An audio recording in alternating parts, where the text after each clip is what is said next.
Hello and welcome everyone to the Commodity Report for the 7th of April 2023, presented by myself, Phil Carr, at the Gold and Silver Club. Right now we have oil prices, they're trading back above $80 per barrel. We have silver trading back above $25 per ounce, and gold is currently still trading back above $2,000 per ounce. There have been back-to-back opportunities here to capitalize massively over the course of this week. Go back to every report over the month of March. We've been banging the drum to you regarding crude oil. Huge opportunities to be buying it back down towards 70 to 65 US dollars per barrel. In the last couple of weeks, 1,500 point move higher at the start of the week when oil broke out over 580 points on the open. As we had 13 trades on, this immediately put our portfolio up over 13,000 points of profit, 7,000 in fact just from the gap on the Sunday open. We continue to build into positions throughout the whole month of March and now banking a windfall amount of profit. In fact, we've taken the opportunity later on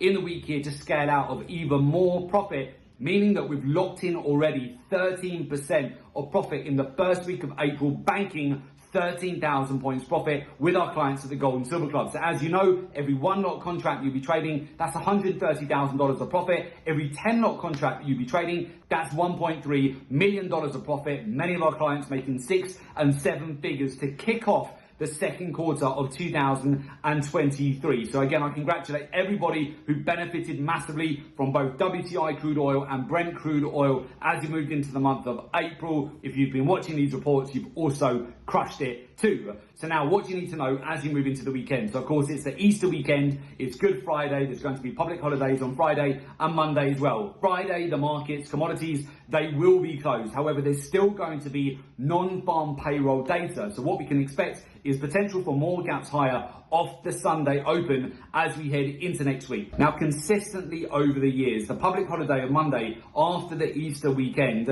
is known for being bearish and risk off for the markets, particularly for equities, but this could also, of course, affect oil as we go into next week. So again, we're taking the opportunity to scale out, bank a windfall amount of profit on oil this week. If we were to get any further dips, pullbacks throughout the rest of April, I am looking at opportunities to buy back in, just rinse and repeat that particular cycle. So as we go into next week, I would not be surprised during thinner liquidity in the markets, you could get more exaggerated moves. Again, non-farm payroll when the markets are closed.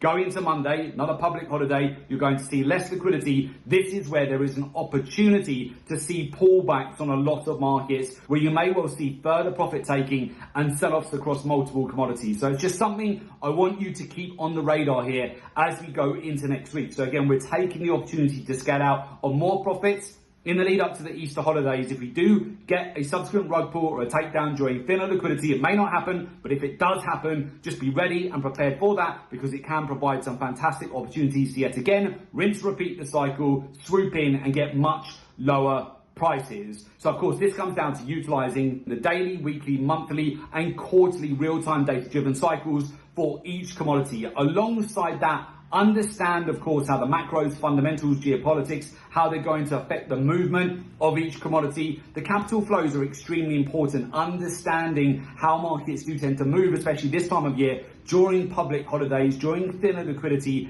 in the markets, where the big opportunities are. Key areas of liquidity, further align that with the intermarket correlations, the ratios in the market, the sentiments. You want to know how greedy or fearful traders, investors out there are, and then further align that with how the hedge funds, money managers, banks, institutions and commercials are positioned in the market. All of this is going to stack up, it's going to layer into your process, and it's going to give you a massive edge. So with that, if you would like to join our community of successful traders, learn the professional research-driven approach to the market, and join our professional mentorship program, there is an opportunity for you to do so. Just make sure you click in the link below today's report in order to make an application to join our professional mentorship program.